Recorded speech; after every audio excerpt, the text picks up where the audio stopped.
Hello and welcome back my dear students. आप सबों को फिर से अपना यूट्यूब चैनल माँ आशा ईएस पॉइंट में स्वागत है। माय डियर स्टूडेंट्स, आज की क्लास में मैं आपको 12th हिंदी के most important gas subjective question answer कराने वाले हैं। अगर आप लोग इस वीडियो को ध्यान से देख लेते हैं तो आपका जो 10 नंबर का लघु उत्तरीय प्रश्न पूछा जाता है ये समझिए आपका फिक्स ही हो गया है, इसलिए आप लोग इस वीडियो को ध्यान से देखेंगे।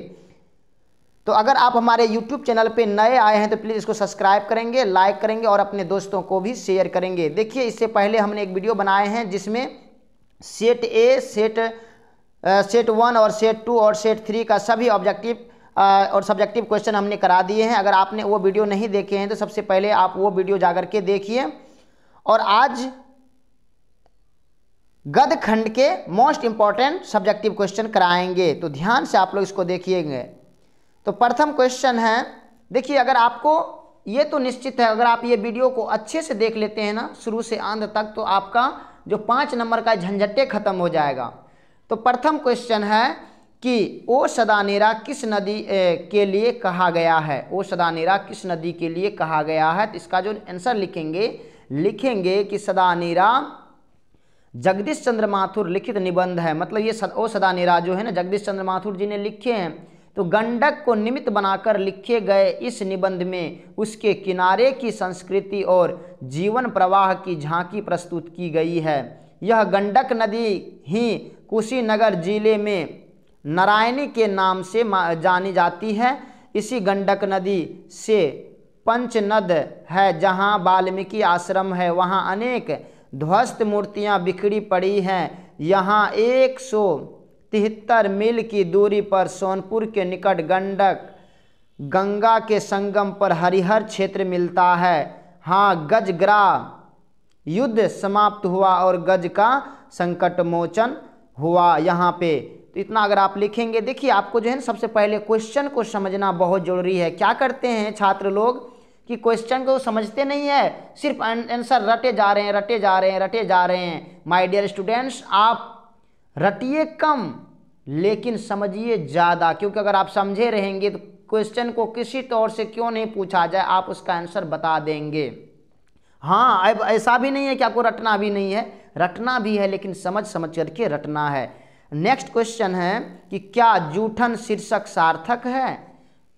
तो जूठन ओम प्रकाश वाल्मीकि लिखित आत्मकथा है। इसके अंतर्गत ओम प्रकाश वाल्मीकि के लेखकीय जीवन के 3 मार्मिक अंश प्रस्तुत हुए हैं, जिसमें चूड़ों के साथ परंपरा से किए जा रहे व्यवहारों का यथार्थ उल्लेख हुआ है। लेखक को अपने प्रारंभिक छात्र जीवन में मात्र चूहड़ होने के कारण स्कूल में झाड़ू लगाने के लिए कहा जाता है और पढ़ाई से वंचित रखा जाता है।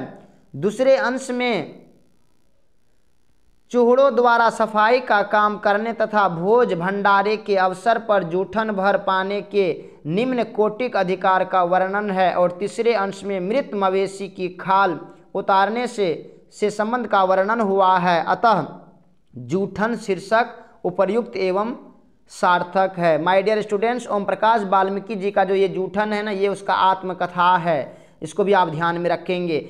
नेक्स्ट क्वेश्चन है कि भगत सिंह की विद्यार्थियों से क्या अपेक्षाएं हैं। मोस्ट इंपॉर्टेंट क्वेश्चन है कि भगत सिंह कहते हैं कि देश को ऐसे देश सेवकों की जरूरत है जो तन मन धन देश पर अर्पित कर दे और पागलों की तरह सारी उम्र देश की आज़ादी के लिए या देश के विकास में न्यौछावर कर दे। यह कार्य सिर्फ विद्यार्थी ही कर सकते हैं। सभी देशों को आज़ाद करने वाले वहाँ के विद्यार्थी और नौजवान ही हुआ करते हैं, वे ही क्रांति कर सकते हैं। अतः विद्यार्थी पढ़े, साथ ही पॉलिटिक्स का भी ज्ञान हासिल करे और जब ज़रूरत हो तो मैदान में कूद पड़े और अपना जीवन देश सेवा में लगा दे, अपने प्राणों को इसी में उत्सर्ग कर दे। यही अपेक्षाएं हैं विद्यार्थियों से अमर शहीद भगत सिंह की। यही अपेक्षाएं थे भगत सिंह का कि विद्यार्थी पढ़े भी और पढ़ने के साथ साथ राजनीतिक का भी उसको ज्ञान हो, राजनीतिक में भी भाग ले, क्योंकि आगे चल कर के विद्यार्थी को ही इस देश का बागडोर संभालना है। नेक्स्ट क्वेश्चन है कि मुन्नी और बिश्नी को किसकी प्रतीक्षा है। वे डाकिये की राह क्यों देखती है। तो इसका लिखेंगे आंसर कि मानक बिस्नी का पुत्र है, जो वर्मा में युद्ध के मोर्चे पर तैनात है। बहुत दिनों से उसकी चिट्ठी नहीं आई थी, अतः मुन्नी और बिस्नी पत्र आने की प्रतीक्षा कर रही है। युद्ध में अनगिनत लोग मारे गए हैं, अतः उन्हें यह शंका सता रही है कि कहीं मानक का भी हन अन्य सिपाहियों की तरह न हो जाए, यानी कि ऐसा नहीं हो जाए कि अन्य सिपाहियों की तरह मतलब मेरा मानक भी मारा जाए। नेक्स्ट क्वेश्चन है कि कवि के माता अनुसार कहाँ कहाँ की धूप एक जैसी होती है। तो जन जन का चेहरा एक कविता में कवि मुक्तिबोध कहता है कि यूरोप हो या अमेरिका या एशिया महादेश या फिर वहाँ का कोई स्थान हो या गलतियाँ हो, वहाँ की धूप एक जैसी है। सर्वत्र गरीबी, सर्वहारा, शोषित, पीड़ित तथा अधिकार वंचित जन हैं। उनकी समस्याएं वही हैं जो भारत के जन की है। कवि को हर देश में समस्या की समानता और पीड़ा को देखकर भगत सिंह को सत्ता का अनुभव होता है। व्यापक संवेदना और वसुदेव कुटुंबकम की भावना के कारण वह संसार के सभी गोचारकों को कन्हैया के रूप में अनुभव करता है तथा सबको भाई बहन मानता है। उसकी जिंदगी की मस्ती का आकुलाहट भरा सवेरा तथा बंसी की धुन सर्वत्र सुनाई पड़ती है। अब नेक्स्ट क्वेश्चन है कि जायसी की दो रचनाएं के नाम लिखे। मलिक मोहम्मद जायसी जी जिन्होंने क्या लिखे हैं, कड़वक लिखे हैं, कहते हैं कि उसके दो रचनाओं के नाम लिखे। तो जायसी की प्रसिद्ध दो रचनाएं पद्मावत और अखरावट है। पद्मावत में अवधि का प्राचीन रूप दृष्टिगत होता है।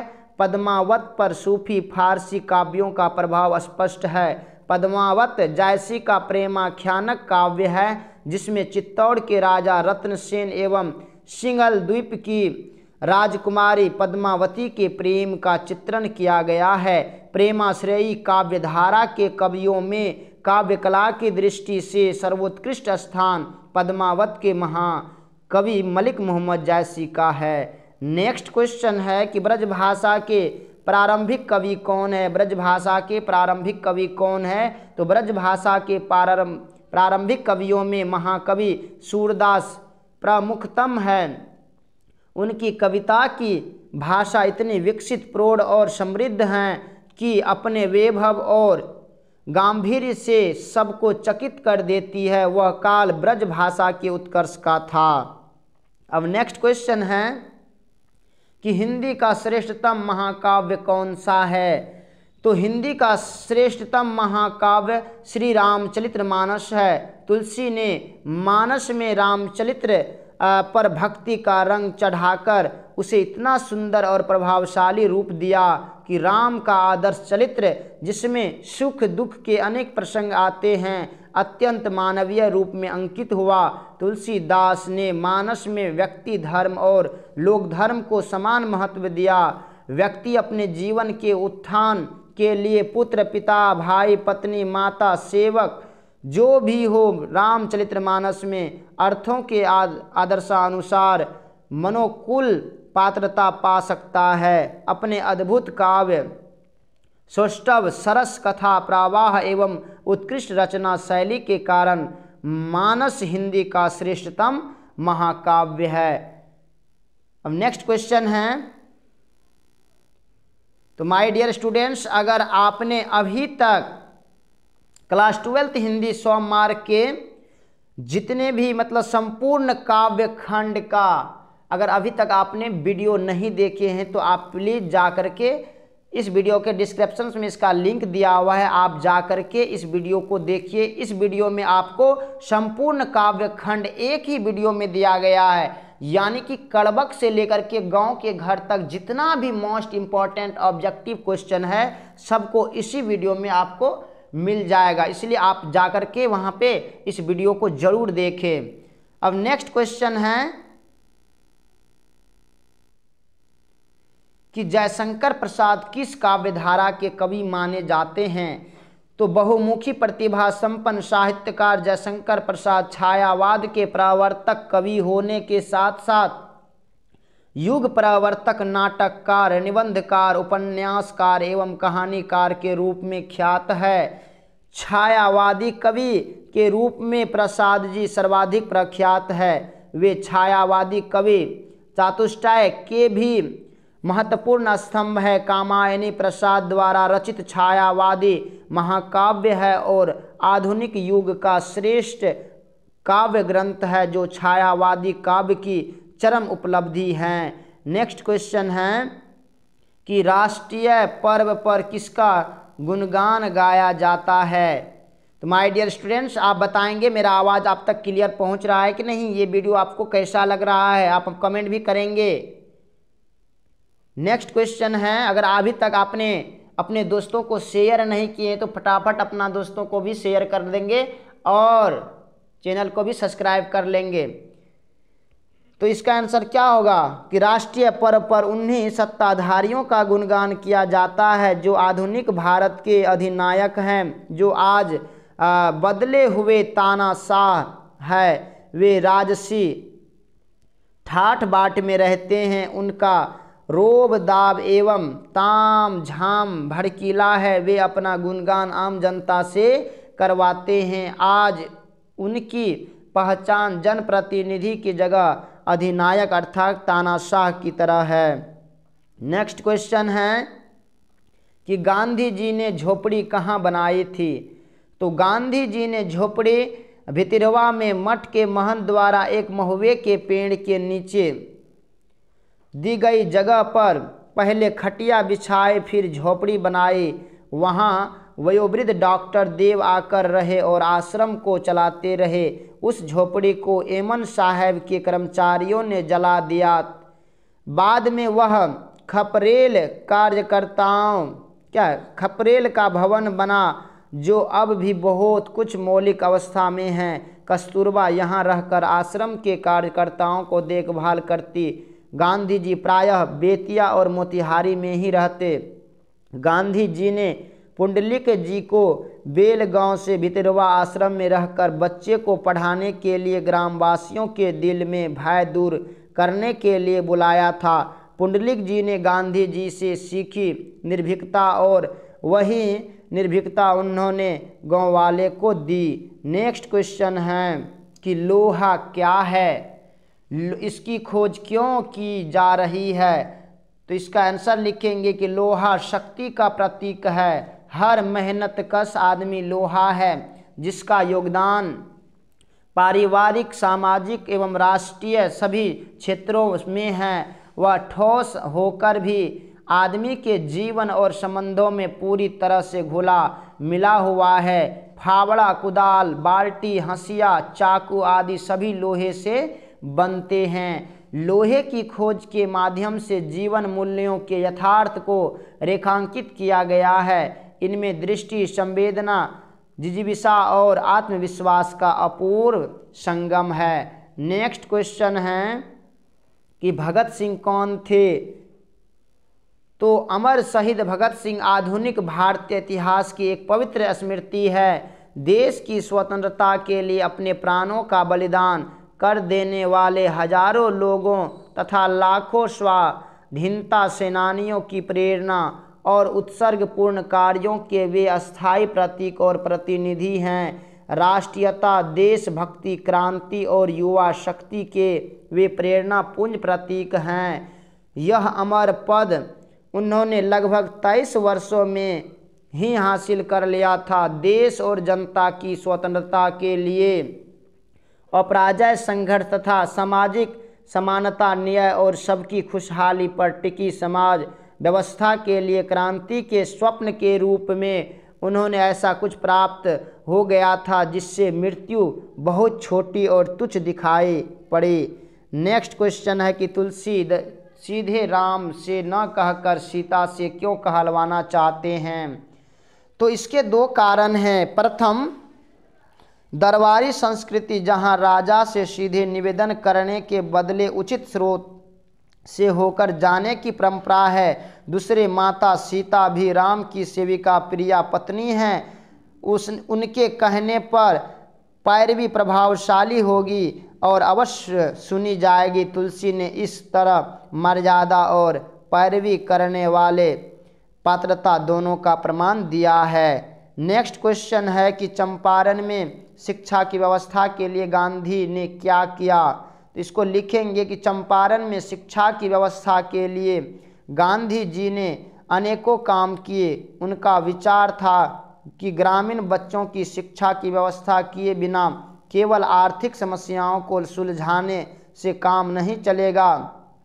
इसके लिए उन्होंने 3 गांवों में आश्रम विद्यालय स्थापित किया, बड़हरवा, मधुबन और भितिरवा। कुछ निष्ठावान कार्यकर्ताओं को तीनों गांवों में तैनात किया। बड़हरवा के विद्यालय को श्री बवनजी गोखले और उनकी पत्नी विदुषी अवंती काबाई गोखले ने चलाए। मधुबन में नरहरिदास पारिक और उनकी पत्नी कस्तूरबा तथा अपने सेक्रेटरी महादेव देसाई को नियुक्त किया। भितिरवा विद्यालय को वयोवृद्ध डॉक्टर देव और सोपान जी ने चलाया। बाद में पुंडलिक जी गए। स्वयं कस्तूरबा भितिरवा आश्रम में रही और इन कर्मठ और विद्वान स्वयंसेवकों की देखभाल की। अब नेक्स्ट क्वेश्चन है कि उसने कहा था कहानी का केंद्रीय भाव क्या है। तो इसको लिखेंगे कि उसने कहा था कहानी का केंद्रीय भाव प्रेम है। किशोर वय के लड़का लड़की का प्रेम, लेकिन यह प्रेम जीवन भर दोनों के मन में रह जाता है। अतः यह महज आई गई घटना नहीं है। लड़की सूबेदारनी बन जाती है। सूबेदार हजारा सिंह से ब्याह के बाद मगर प्रेमी लहना को नहीं भूल पाती। संयोगवश पति, पुत्र और प्रेमी तीनों सेना में सैनिक बन जाते हैं। संयोगवश युद्ध पर जाते समय सूबेदार के आग्रह के कारण उसके घर जाता है। वहाँ सूबेदारनी ही उसे बुलाकर किशोर वय के प्रेम की याद दिलाती है। वह पति तथा पुत्र की रक्षा की भीख मांगती है। प्रेम एक तरफा उसका है। वह युद्ध भूमि में स्वयं घाव खाकर दोनों की रक्षा करता है। इस तरह वह प्रेमिका की याचना पूरी कर अपनी वचनबद्धता पूरी करती है। नेक्स्ट क्वेश्चन है कि शिक्षा का अर्थ क्या है, शिक्षा का क्या उद्देश्य है, अथवा शिक्षा का मनुष्य जीवन में क्या स्थान है। ये सभी जो अथवा लगा हुआ है ना, इसका मतलब यही क्वेश्चन है। अगर आप लिखेंगे तो इसका दोनों का आंसर सेम टू ऐसे ही होगा।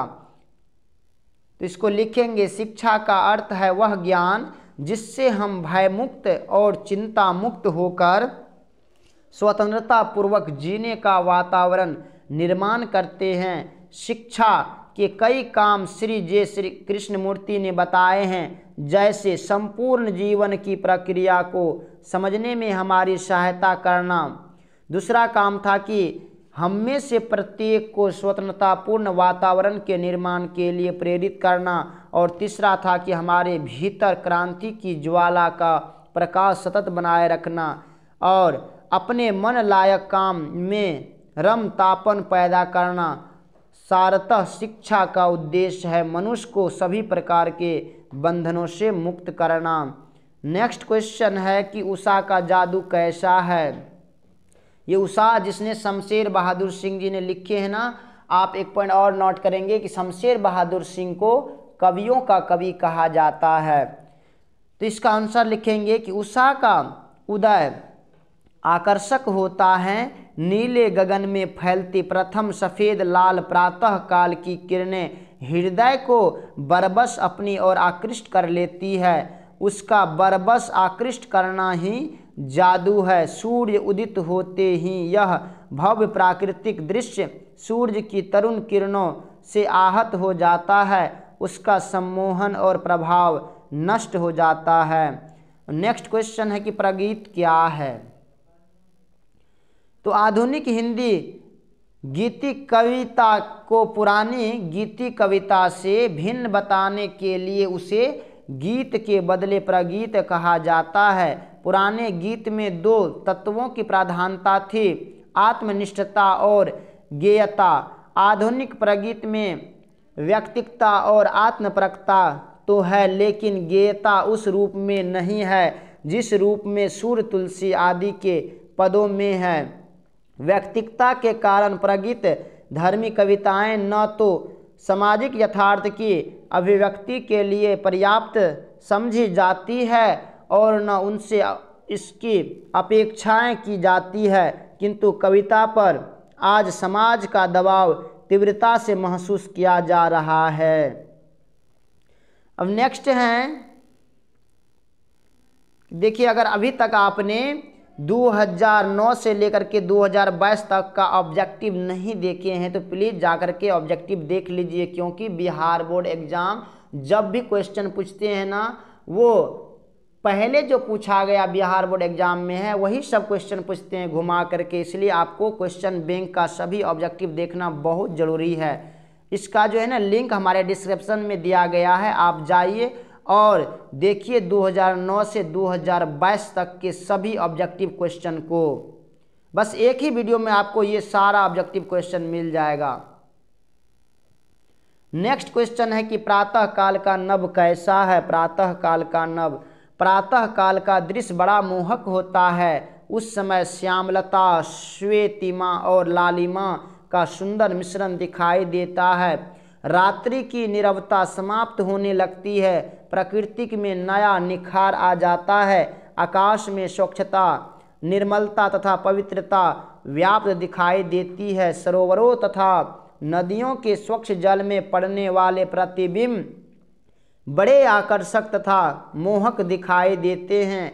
आकाश लिपे हुए चौके के समान पवित्र, हल्की लाल केसर से युक्त सील के समान तथा जल में झलकने वाले गौरी देह के समान दिखाई देता है। नेक्स्ट क्वेश्चन है कि भगत सिंह की विद्यार्थियों से क्या अपेक्षाएं हैं। तो भगत सिंह कहते हैं कि देश को ऐसे देश सेवकों की ज़रूरत है जो तन मन धन देश पर अर्पित कर दे और पागलों की तरह सारी उम्र देश की आज़ादी के लिए या देश के विकास में न्योछावर कर दे। यह कार्य सिर्फ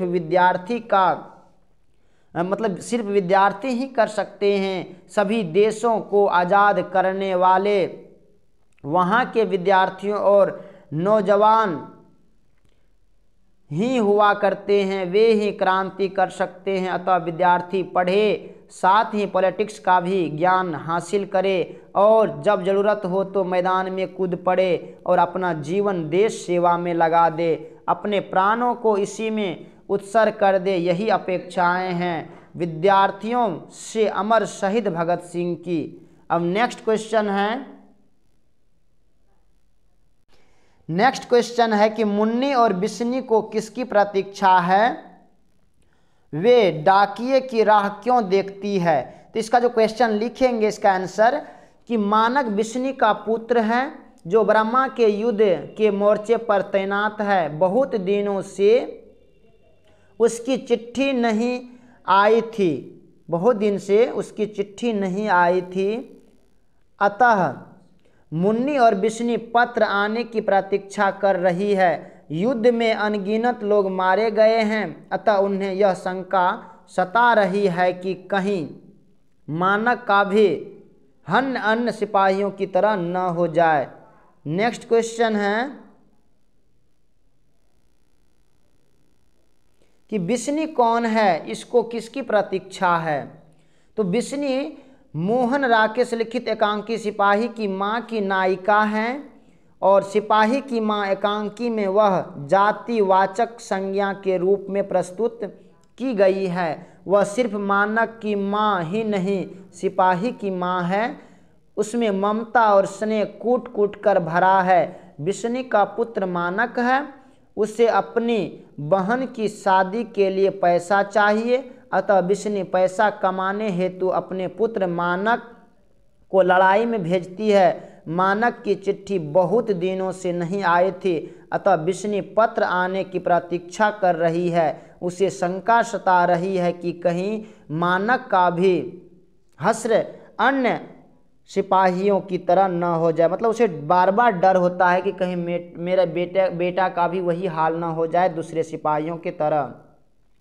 नेक्स्ट क्वेश्चन है कि जयप्रकाश नारायण किस प्रकार का नेतृत्व देना चाहते थे। तो इसका आंसर लिखेंगे कि सन 1974 में पटना के गांधी मैदान में छात्र संघर्ष समिति के कार्यकर्ताओं तथा नागरिकों की अपार भीड़ को संबोधित करते हुए जयप्रकाश नारायण ने सबसे पहले नेतृत्व के संबंध में अपना दृष्टिकोण स्पष्ट किया था। उन्होंने छात्र संघर्ष समिति के सदस्यों से कहा था कि वे मार्गदर्शन करेंगे, नेतृत्व नहीं, मगर बहुत आग्रह करने पर वे इस शर्त के साथ तैयार हुए कि सबकी राय लेंगे मगर फैसला वे करेंगे और सबको मानना होगा। अगर कोई उन्हें डिक्टेट करना चाहेगा तो इससे अलग हो जाएंगे। नेक्स्ट क्वेश्चन है कि हेडमास्टर कालीराम ने ओम प्रकाश को क्या आदेश दिया। तो लिखेंगे जूठन कहानी में हेडमास्टर ने ओम प्रकाश को आदेश दिया कि वह शीशम के पेड़ पर चढ़कर टहनियाँ तोड़कर पत्ते वाली झाड़ू बना ले, फिर पूरे स्कूल में झाड़ू देकर शीशे जैसे चमका दे। हेडमास्टर ने ओम प्रकाश से कहा कि यह तो उसका खानदानी काम है और वह उसमें फटाफट लग जाए। नेक्स्ट क्वेश्चन है कि त्रिच क्या है, यह कहानी में किसका प्रतीक है।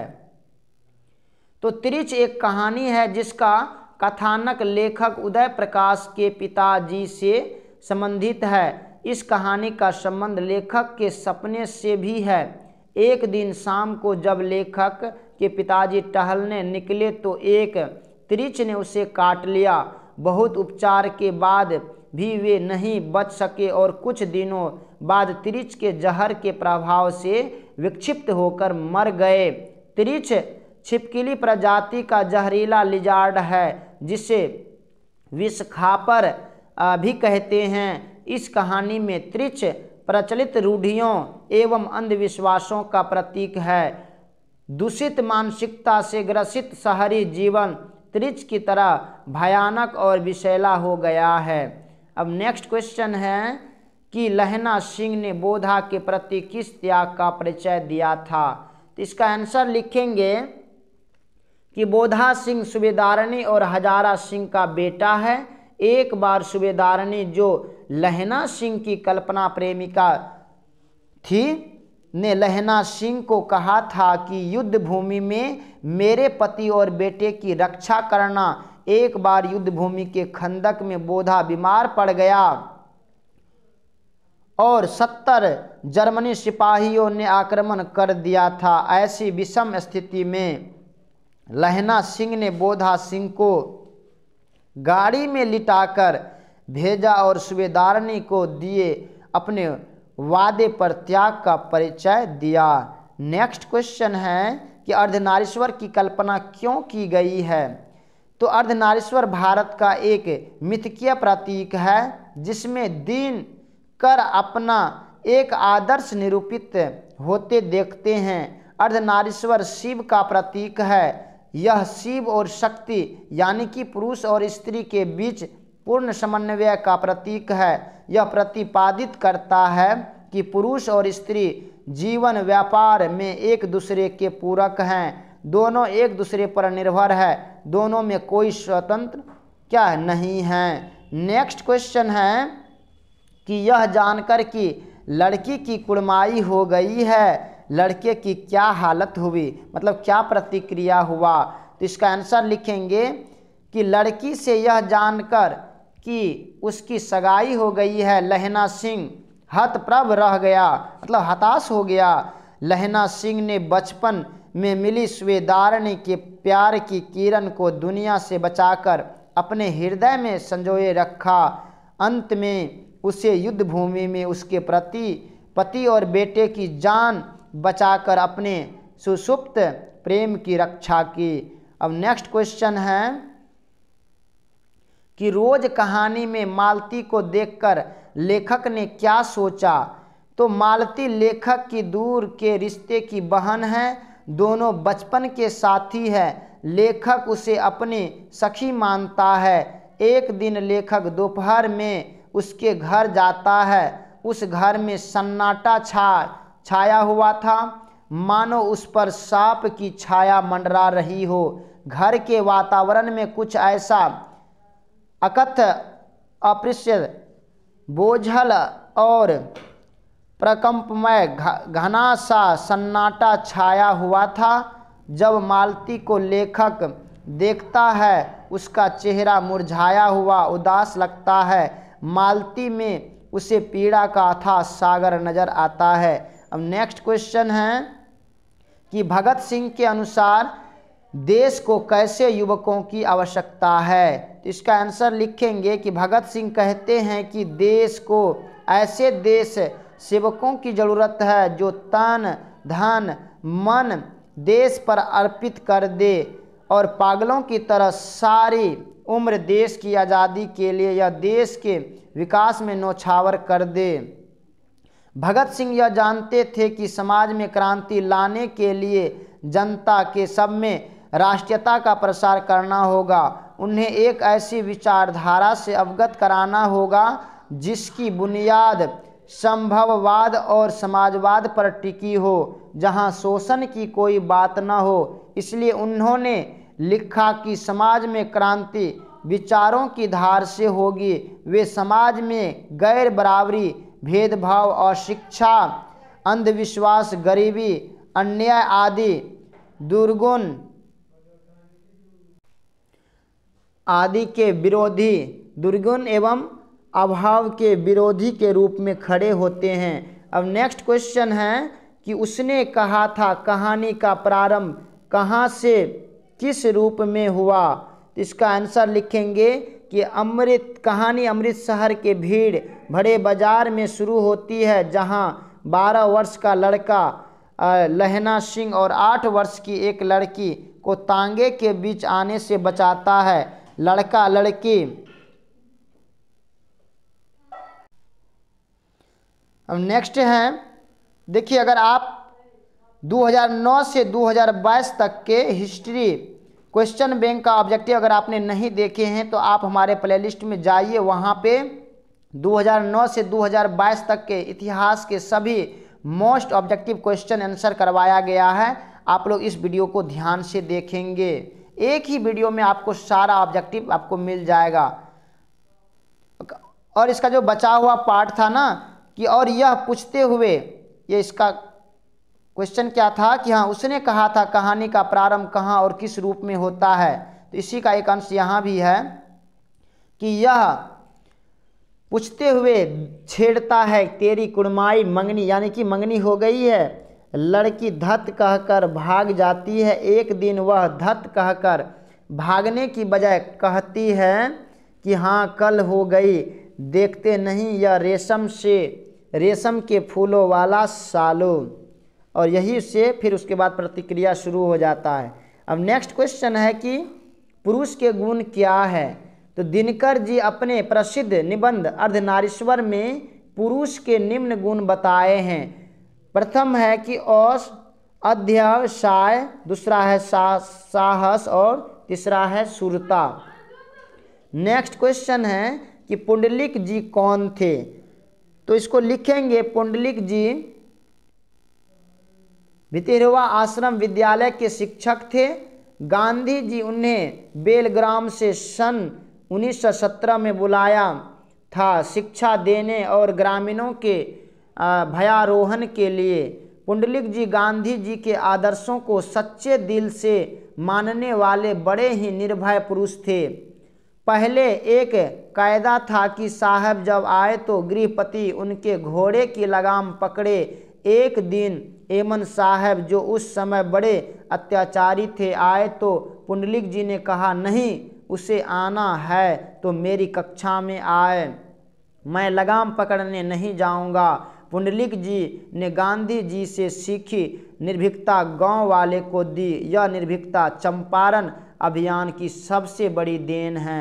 नेक्स्ट क्वेश्चन है कि स्त्रियोचित गुण क्या है।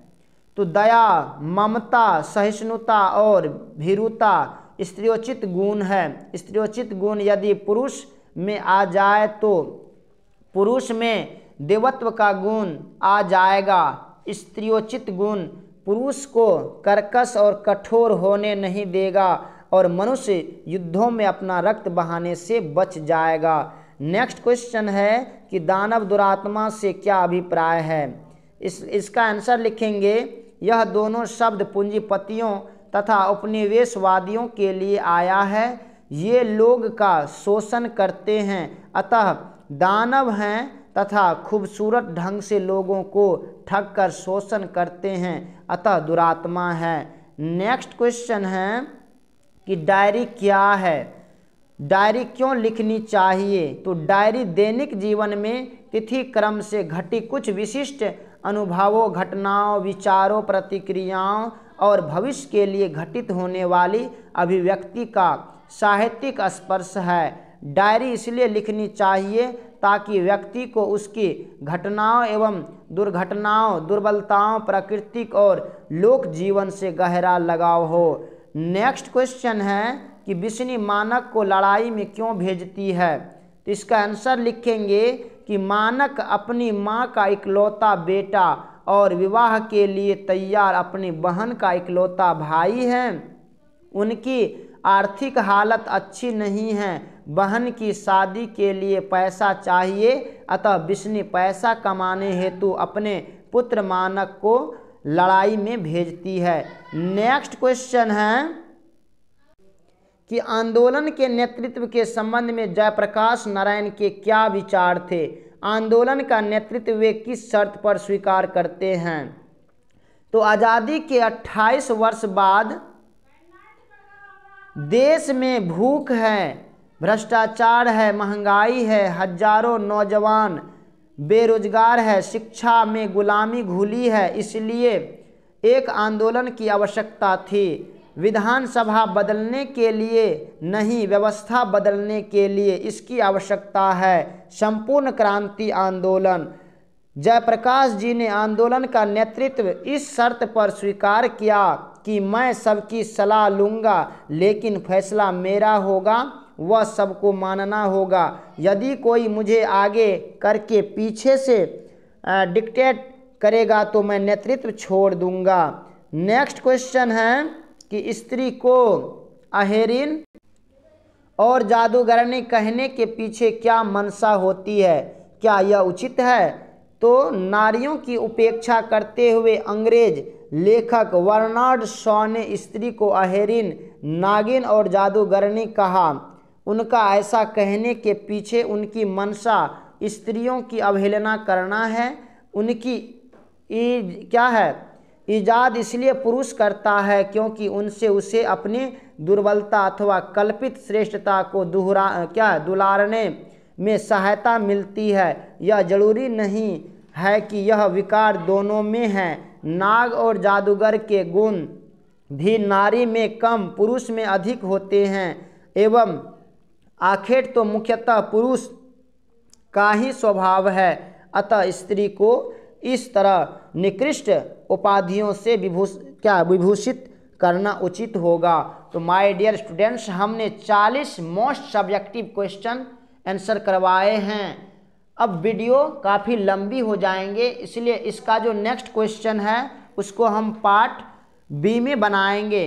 और अगर अभी तक आपने हमारे YouTube चैनल को सब्सक्राइब नहीं किए हैं तो प्लीज़ सब्सक्राइब करेंगे, बेल आइकन को दबाएंगे और अपने दोस्तों को भी शेयर करेंगे। अगर अभी तक आपने साइकोलॉजी का भी क्वेश्चन बैंक का नहीं देखे हैं तो आप जा कर के हमारे प्लेलिस्ट में साइकोलॉजी का क्वेश्चन बैंक का 2009 से 22 तक का जितना भी ऑब्जेक्टिव क्वेश्चन है सबको करवाया गया है। आप प्लेलिस्ट में जाइए और इस वीडियो को भी देखें।